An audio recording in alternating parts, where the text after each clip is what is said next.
Welcome back. तो हमने last class के अंदर देखा कि लेट आउट हाउस कंसेप्ट क्या है और सेल्फ ऑक्यूपाइड हाउस का कंसेप्ट क्या है। आज हम जानेंगे कि लेट आउट हाउस और सेल्फ ऑक्यूपाइड हाउस की कैलकुलेशन किस तरह से की जाती है, उनकी इनकम की कैलकुलेशन गणना किस तरह से की जाती है। लेकिन कुछ टर्म्स जो हमारे सामने आने वाली है उनको सबसे पहले समझते हैं, और वो टर्म में सबसे पहली टर्म जो हमारे पास में है दैट इज फेयर रेंट।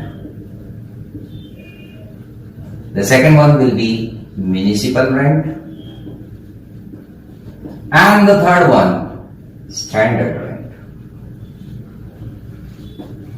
तीनों को समझना बेहद जरूरी है कैलकुलेशन पॉइंट ऑफ व्यू से, स्पेशली लेट आउट हाउस की कैटेगरी में। सबसे पहले हमारे पास में है फेयर रेंट का कंसेप्ट। फेयर रेंट नाम से लगता है ट्रू एंड फेयर व्यू वाली, यानी रीजनेबल रेंट, जस्टिफाइबल रेंट, जिसको हम कह सके कि इतना तो मिल ही जाएगा। That is what fair rent. ये कैसे अनुमान लगा सकते हैं आसपास के मकानों से? जैसे मेरा मकान है, उसके आसपास वाला मकान हमने देखा, मान लेते हैं मैं मिस्टर एक्स, मेरे पास में रहते मिस्टर वाई। मिस्टर वाई का घर किराए पे उठा हुआ है, कितना रेंट उनको मिल जाता है? ये अमाउंट फेयर रेंट कहलाएगी। Reasonable rent which can be acquired, which can be attend. Second concept is municipal rent. हम जहां रहते हैं वहां कहीं ना कहीं कोई ना कोई म्युनिसिपैलिटी का ज्यूरिसडिक्शन होता है। म्युनिसिपैलिटी, नगर पालिका, नगर परिषद, नगर निगम, ऐसे केस में भी जहां पे आप रहते हैं, विराजमान है, वो म्युनिसिपल रेंट डिसाइड करती है। कौन डिसाइड करती है? म्युनिसिपैलिटी, म्युनिसिपल कॉर्पोरेशन डिसाइड करती है कि इस एरिया का, आप किसी भी नगर में रह रहे हैं, मान लेते हैं शास्त्री नगर में आप रह रहे हैं, आप मान लेते हैं नेहरू नगर में रह रहे हैं, आप किसी भी XYZ गांधी नगर में रह रहे हैं, बापू नगर में रह रहे हैं। म्युनिसिपल रेंट का मतलब क्या? म्युनिसिपल रेंट वो पर्टिकुलर एरिया की रेंट जिसको किसने डिसाइड किया? म्युनिसिपैलिटी, वो हो गई municipal rent. Standard rent, rent control act, अपने आप में एक एक्ट है, रेंट कंट्रोल एक्ट। मनमाना किराया नहीं वसूला जाए लैंडलॉर्ड के द्वारा, इसलिए ये रेंट कंट्रोल एक्ट बना हुआ है। कोर्ट डिसाइड करती है रेंट कंट्रोल एक्ट के हिसाब से इस पर्टिकुलर एरिया का रेंट कितना होगा या होना चाहिए। वो पर्टिकुलर रेंट क्या कहलाएगा? Standard rent, decided by the court under rent control act. Municipality decide किस एरिया में कितना म्युनिसिपल रेंट रहेगा और अकॉर्डिंगली कितना रीजनेबल रेंट मिल जाएगा, वो चीज क्या कहलाती है साहब? Fair rent. ठीक है, ये तीन कंसेप्ट हमें समझ में आए। अब इन कंसेप्ट के अलावा एक और कंसेप्ट हम पता होना चाहिए हम लोगों को, that is actual rent realisable. Actual rent realisable का कंसेप्ट भी बेहद जरूरी है समझना। एक्चुअल रेंट रियलाइजेबल, देखिए इसके अंदर दो वर्ड तो हमें कुछ को समझ में आ रहे हैं। एक्चुअल रेंट जो किसी पे डिपेंडेंट नहीं है, जो रीजनेबिलिटी के ऊपर डिपेंडेंट नहीं, म्युनिसिपैलिटी पे डिपेंडेंट नहीं, एक्ट पे, कोर्ट पे डिपेंडेंट नहीं। एक्चुअल रेंट जो है, जो मिला, that is what actual rent. Realisable यानी क्या?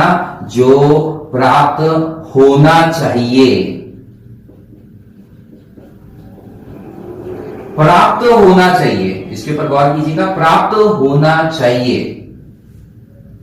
यानी अगर मान लेते हैं मैंने 4000 रुपीज पर मंथ पे अपना कमरा, अपना घर किराए पे दिया, एक्चुअली भले ही मार्केट में आसपास वाले 5000 पे दे रहे हैं, भले ही म्युनिसिपैलिटी कहती है कि भाई साहब आप 2000 पे दे दीजिए, भले ही रेंट कंट्रोल एक्ट कहता है कि आप 1000 पे दे दो, लेकिन मैंने दिया कितने पे? 4000 रुपए पर मंथ पे। 4000 रुपए पर मंथ पे मैंने दिया, लेट्स से 12 महीने के लिए, यानी 12 into 4, यानी मेरे को मिल जाएगा कितना साहब? 48,000 rupees annually. Now in that particular case actual rent तो समझ में आ रहा है 48,000 रुपीज मिल जाएगा। लेट्स से किराएदार बहुत ही महात्मा आदमी निकला, उस आदमी ने कहा कि साहब मैं आपको 2 महीने का किराया नहीं दूंगा, करना है जो कर लो, नहीं देगा। अब ना इन दैट पर्टिकुलर केस 2 महीने का किराया शॉर्ट है, प्राप्त नहीं होगा। अनरियलाइज्ड रेंट, इस कंसेप्ट को भी समझेंगे। वो 2 महीने का किराया हट जाएगा, that means 8,000 rent are not realisable. 8,000 rupees की रेंट पर एनम नहीं कह सकते। 8,000 रुपीज की रेंट हमें रियलाइज नहीं होगी, यानी रियलाइज कितने की होगी? केवल 40,000 रुपए की रेंट, यानी एक्चुअल रेंट रियलाइजेबल और रियलाइज्ड इज 40,000 रुपीज ओनली। ठीक बात है, ये कंसेप्ट हमें समझ में आया। हमें समझ में आ गया कि एक्चुअल रेंट रियलाइजेबल क्या है, फेयर रेंट का कंसेप्ट अलग है, म्युनिसिपल रेंट अलग है, स्टैंडर्ड रेंट अलग है। ठीक है, अब मैंने एक और बातों ही बातों में जिक्र की, दैट इज अनरियलाइज्ड रेंट। ये क्या कंसेप्ट होता है साहब? मैंने घर किसी को किराए पे दिया, लेट्स से अपन बात कर लेते हैं, मैंने मिस्टर एक्स को घर किराए के ऊपर दिया कि साहब आप मेरे मकान में रहिए 4,000 रुपए पर मंथ के हिसाब से। भाई साहब ने मना कर दिया, मैं नहीं दूंगा 2 महीने का रेंट, तो सीधे सीधे उसको अनरियलाइज्ड रेंट में डाल सकते हैं? बिल्कुल नहीं। इसमें भी कंडीशंस है, अगर वो कंडीशन फुलफिल होगी तो ही वो 2 महीने का रेंट अनरियलाइज्ड रेंट माना जाएगा और वो डिडक्टेबल है। क्या कंडीशंस है समझते हैं। अनरियलाइज्ड रेंट के लिए सबसे पहले क्या हमने यानी लैंडलॉर्ड ने कोई लीगल प्रोसीडिंग्स की या नहीं, चेक आउट। मतलब जो लैंडलॉर्ड है, टेनेंट ने कहा कि साहब मैं रेंट नहीं दूंगा, लैंडलॉर्ड ने क्या कोई legal proceeding, let's say FIR, police complain launch किया नहीं की, उस या कोर्ट में कोई केस दायर किया है नहीं किया उस टेनेंट के खिलाफ, तो जाके वो अनरियलाइज्ड रेंट की कैटेगरी में फॉल कर सकता है। या प्रूव कर दे लैंडलॉर्ड कि साहब ऐसी कुछ भी कार्रवाई करेंगे तो वो व्यर्थ है, it will not be fruitful at all, तो वो अनरियलाइज्ड रेंट की कैटेगरी में फॉल करेगा। ठीक बात है। तो पहली कंडीशन हमने क्या समझी साहब कि टेनेंट के खिलाफ कोई लीगल प्रोसीडिंग करना बेहद जरूरी है in that case where the rent is appearing as bad debt, और या अप्रूव कर दीजिए कि इस तरह की कोई भी कार्रवाई की जाए फिजूल रहे। ठीक है। दूसरी कंडीशन, टेनेंट के पास आपकी कोई प्रॉपर्टी नहीं होनी चाहिए। मतलब मैंने एक तरफ तो अपनी कोई प्रॉपर्टी टेनेंट भाई साहब को दे रखी है और साथ के साथ मैं कहता हूं वो हमारे यहां पे रह करके 2 महीने का किराया नहीं देंगे तो उसको हटा दो, ऐसा नहीं चलेगा। आपने प्रॉपर्टी क्यों दे रखी है, इसका मतलब आपका कोई ना कोई मेलाफाइड इंटेंशन हो सकता है, या हो सकता है कि आप टैक्स बचाने के लिए इस तरह की बात कर रहे हैं, या ये भी हो सकता है कि आपका कोल्यूजन है उस टेनेंट के साथ में, make that particular rent bad debt और अनरियलाइज्ड। तो आपकी कोई प्रॉपर्टी, लैंडलॉर्ड की कोई प्रॉपर्टी टेनेंट के पास नहीं होनी चाहिए, ये दूसरी कंडीशन है। तीसरी, और वो भी एक इंपॉर्टेंट कंडीशन है, मेलाफाइड इंटेंशन से टेनेंसी नहीं दी हो। मतलब मैंने किसी भी मेलाफाइड इंटेंशन, एक बैड फेथ के साथ में, किसी बैड इंटेंशन के साथ में मैंने टेनेंट को अपने यहां पे किराए पे वो मकान नहीं दिया हो। मैं अपने पड़ोसी से बहुत दुखी हूं और मैंने सोचा कि यार एक गुंडे टाइप का आदमी, उसको अपने यहाँ पे किराए पे दे देता हूं, वो आएगा, धमाल मचाएगा, पड़ोसी तंग होंगे, मेरे को बहुत खुशी होगी। क्या मेरा इंटेंशन मेलाफाइड है? बिल्कुल। तो इन दैट पर्टिकुलर केस पहलवान भैया मेरा रेंट नहीं दे रहे, क्या उस रेंट को मैं अनरियलाइज्ड रेंट की कैटेगरी में डाल दूं? बिल्कुल नहीं। आपका इंटेंशन मेलाफाइड था बॉस। तो अनरियलाइज्ड रेंट के लिए तीनों कंडीशन फुलफिल करना बेहद जरूरी है। यानी आपको प्रूव करना है कि आपने लीगल प्रोसीडिंग करी, या फिर आप लीगल प्रोसीडिंग करेंगे but that will not be fruitful. दूसरा कंडीशन कि टेनेंट के पास आपकी कोई प्रॉपर्टी नहीं हो। और तीसरी कंडीशन, जो टेनेंसी यानी टेनेंट को आपने घर दे रखा है वो मेलाफाइड इंटेंशन के साथ में नहीं दिया हो।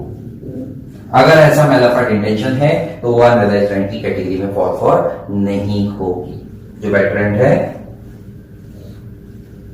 यहां तक हमें समझ में आ गया फेयर रेंट क्या है, हमें समझ में आ गया म्युनिसिपल रेंट क्या है, हमें समझ में आया कि स्टैंडर्ड रेंट जो रेंट कंट्रोल एक्ट के अकॉर्डिंग डिसाइड की जाती है, एक्चुअल रेंट रियलाइजेबल वो कंसेप्ट क्या है, और उसमें जुड़ा हुआ अनरियलाइज्ड रेंट क्या है। ठीक बात है। अनदर थिंग जो हमें समझना बेहद जरूरी है, अनरियलाइज्ड रेंट के अलावा एक और कंसेप्ट है इस दुनिया में, दैट इज अर्लियर रेंट। बहुत इंपॉर्टेंट और इंटरेस्टिंग कंसेप्ट है अकाउंट्स का। हालांकि अगर आप कभी समझेंगे कि अक्रू क्या होता है, राइज क्या होता है, वो बातें इनकम टैक्स में भी है, लेकिन उसके अलावा रिसीव्ड क्या होता है, और थर्ड थिंग जो सबसे परे है, दैट इज व्हाट अरियर।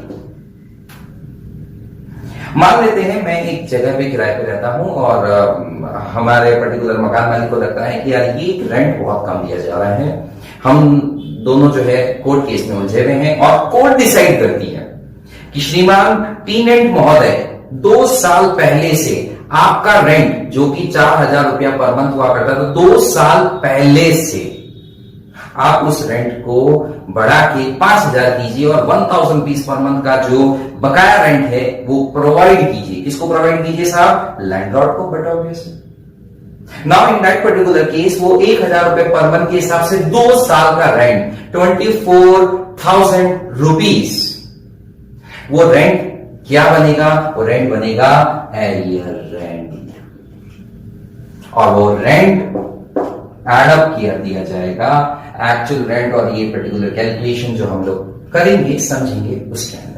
तो एरियर रेंट का कंसेप्ट समझ में आया, जो हमें पता ही नहीं था कि ये प्राप्त होगा या नहीं होगा, कोर्ट ने डिसीजन थ्रो किया और अकॉर्डिंगली लैंडलॉर्ड को ये रेंट प्राप्त हो गया। अनरियलाइज्ड रेंट जो बैड रेंट की तरह है, एक्चुअल रेंट कितना मिलेगा हमें एक्चुअली, स्टैंडर्ड रेंट जो रेंट कंट्रोल एक्ट में डिसाइडेड है, म्युनिसिपल रेंट जो म्युनिसिपलिटी ने कह दिया, फेयर रेंट रीजनेबली आसपास के लोगों से कितना रेंट मिल सकता है, ये बात हमें पता चली। That's all from my side for today's class. Thank you so much.